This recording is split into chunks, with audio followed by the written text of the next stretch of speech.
How did I balance marriage, fatherhood, and a demanding career? Well, I stopped wasting time. That helped a lot. I stopped drinking.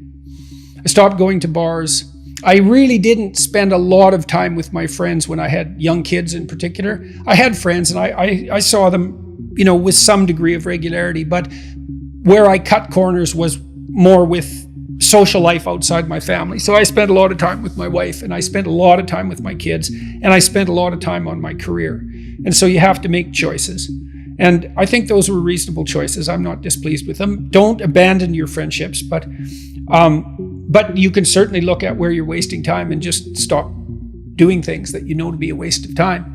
So, and I did. And so I had enough room for my marriage, and I had enough room for my kids, and I had enough room for my career, and sort of a multi-dimensional career.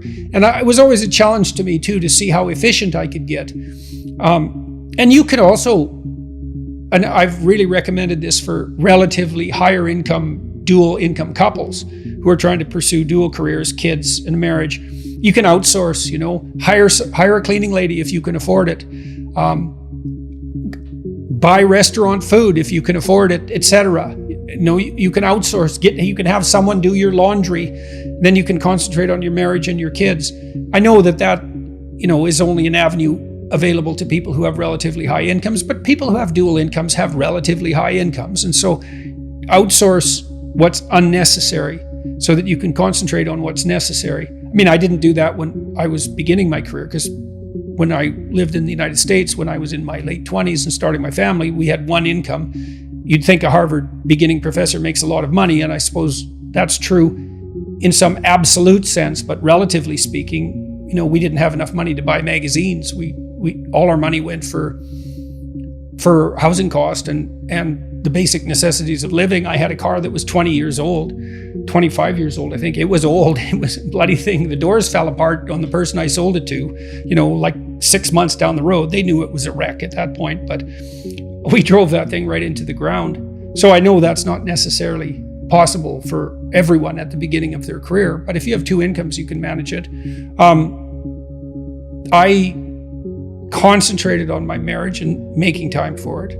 I concentrated on spending time with my kids consciously, and I concentrated on developing my career. Those were the three elements of my life. And I had some time left over for creative pursuits and for friends, but most of it was a matter of getting rid of time wastes of any sort, and I just pushed that out of my life, day after day until I wasn't wasting any time, or virtually no time. And, I've asked my undergraduates frequently how much time they waste per day, and general estimates are like 6 to 8 hours of time they regard themselves as wasting. Like, that's a whole career right there, right?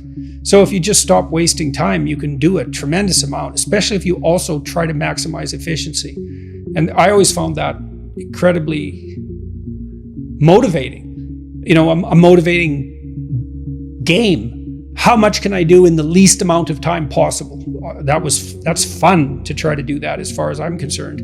I know, that's maybe undoubtedly a temperamental thing, but if you're wired that way, that's a great meta strategy. Become efficient.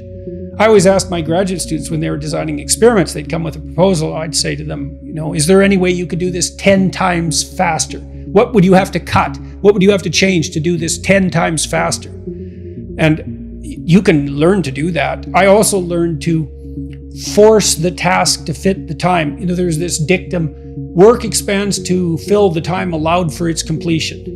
Work expands to fill the time allowed for its completion. Well, there's a corollary to that, which is work becomes more efficient in proportion to the restrictions of time placed upon it. So if you say, well, this could take me 2 weeks, but I'm going to do the best job I could in 1 day, you'd be amazed. You can get 90% of the way, or 95% of the way, or sometimes even farther in that day.